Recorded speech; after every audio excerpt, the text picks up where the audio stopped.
Bueno, esta prédica he querido titularla Desata la bendición.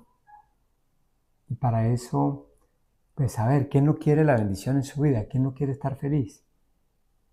Estar prosperado económicamente es muy importante. Los hijos de Dios debemos estar bien. Somos hijos del Rey. Pero también queremos la salud. Muchas veces nos encontramos enfermos, afligidos, o sin trabajo, o con problemas en el hogar, o problemas de tipo mental, tenemos opresión, depresión. En este mundo globalizado hay mucha depresión. Entonces, como cristianos buscamos la forma de tener un contacto más cercano con Dios y buscamos el ayuno y la oración, que es de por sí muy bueno.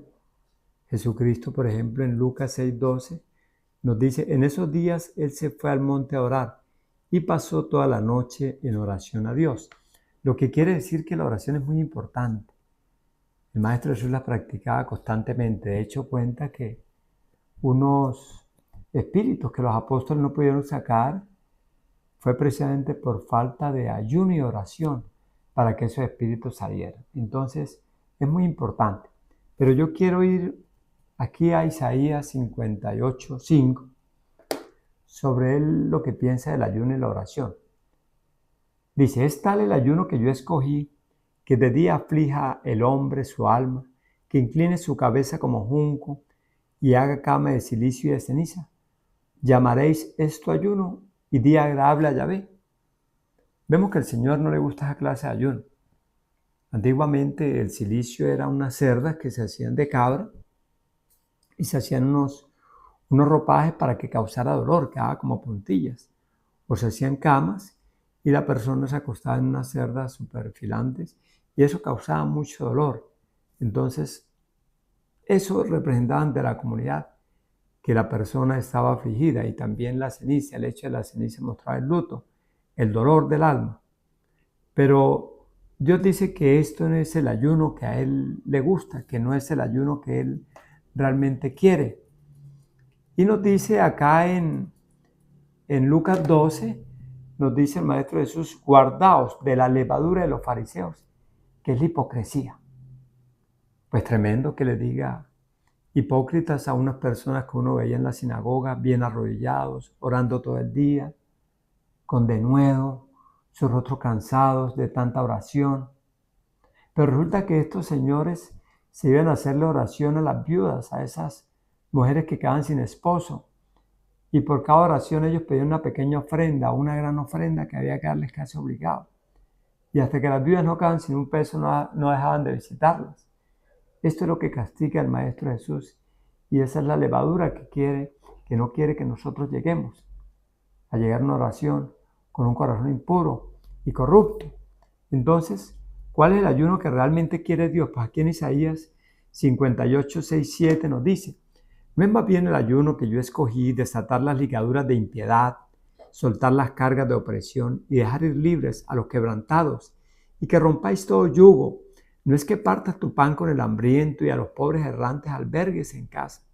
Que cuando vas al desnudo lo cubras y no te escondas de tu hermano. En otras palabras, Dios nos dice que tenemos que dar, que si tenemos mucho, demos mucho, y si tenemos poco, demos poco, pero que nunca seremos tan pobres de no poder dar absolutamente nada. Que alguien llegue a nuestra puerta y nosotros no tengamos nada para darle. Pero también nosotros podemos dar una palabra de fe, una palabra que sea de aliento, porque no todo es comida.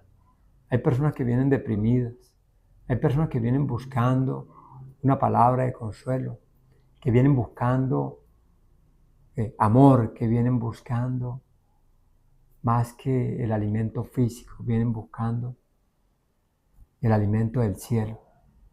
Entonces, ¿seremos tan pobres que no podamos darlo? Yo creo que no. Pero ¿qué nos dice acá? ¿Qué nos pide quitar Dios en Isaías 58? Dice, ligaduras de la impiedad. Es como una venda, como una liga que aprieta, que traba, que endurece nuestro corazón y que nos vuelve faltos de compasión, nos hace insensibles. Dios quiere que rompamos todo yugo, que libremos el corazón de tanta carga, de pecado. Quiere quitarnos ese peso de sometimiento, de dominio, de esclavitud. Quiere que seamos libres de todas esas ligaduras, de toda esa maledicencia, de toda esa falta de perdón que tenemos. El yugo en los bueyes era un hierro bastante fuerte que se colocaba para que los animales no pudieran moverse sino en determinado sentido. Y Dios hace una similitud con un yugo espiritual, que cuando estamos en el pecado tenemos ese armazón en el cuello que no nos deja mover, que no nos deja actuar, que no nos deja encontrarnos con Dios. Y Dios nos invita a que si queremos un verdadero yugo, dice que sea uno verdadero, que sea uno de amor. Y en Mateo 11, del 28 al 30 nos dice Jesús: lleven mi yugo y aprendan de mí, que soy manso y de corazón humilde. Así hallarán descanso para el alma, porque mi yugo es fácil de llevar y mi carga ligera. Ese es el yugo que libera el alma, el que te hace descansar, el que te libera de la muerte espiritual. Pero sigue Isaías en 58:8 y nos dice: entonces nacerá tu luz como el alba, y tu salvación se dejará ver pronto, e irá tu justicia delante de ti, y la gloria de Jehová será tu retaguardia. Miren qué hermosa promesa nos tiene Dios para cuando salgamos del pecado. Nacerá tu luz como el alba, nos dice. Qué hermoso saber que Dios nos está esperando ahí, esperando que salgamos de tanto pecado. Vamos a ver cómo llega la sanidad a nuestra casa, cómo empieza a llenarse de luz. Porque vamos a estar en la gloria de Dios, vamos a estar en su presencia cuando nos alejamos del pecado. Y en Isaías 58:9 sigue la promesa. Dice: entonces invocarás y te oirá Dios, clamarás y dirá él: heme aquí. Si quitar de en medio de ti el yugo, el dedo amenazador y el hablar vanidad, y si dieres tu pan al hambriento y saciares el alma afligida, en las tinieblas nacerá tu luz y tu oscuridad será como el mediodía. Esto realmente me emociona. Saber que Dios nos está esperando, que salgamos de esas cargas emocionales, de ese odio hacia el hermano. Dios nos pide amar al prójimo, y ese prójimo a veces es amigo y a veces es enemigo. Y a veces odiamos a nuestros amigos. Odiamos a la esposa, al esposo, odiamos al hermano. Nos agarramos a pelear por herencias. Odiamos a la vecina del lado, a la vecina del frente. Y a veces nos odiamos a nosotros mismos y llegamos hasta el suicidio. Pero Dios nos dice acá que va a nacer la luz y que nuestra oscuridad va a ser como la luz del mediodía, porque claro, ya va a estar la luz de Cristo en nuestro corazón. Eso es emocionante. ¿Pero qué nos pide?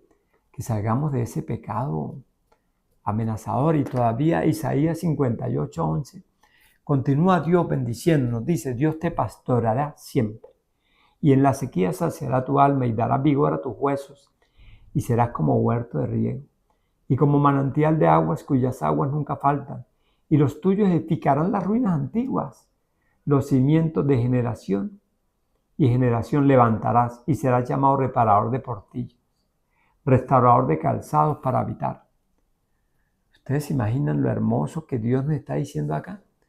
Nos está diciendo que nos pastoreará eternamente, o sea, nos llenará de provisión física, espiritual, estará con nosotros, será nuestro protector, nos va a llevar a una fuente de aguas tranquilas, nos va a llevar a la presencia de Cristo. O sea, Dios nos dice: heme aquí. O sea, Dios se está poniendo a la disposición de nosotros. Si nosotros nos salimos de ese yugo de esclavitud y llegamos al yugo de amor, nos dice ahorita: si están preparados, hagan oración, ayunen, porque ahorita tienen el yugo del amor. Yo pregunto: ¿cómo no va a venir la prosperidad a nuestra vida si nosotros realmente nos libramos del pecado? Pero si pretendemos ir a una iglesia, hacer un ayuno, cargados de odio, cargados de deseo de venganza, con faltas de perdón de hace 20, 30 años, a veces odiamos a los papás, a veces odiamos a mucha gente porque nos hizo cosas durante hace mucho tiempo.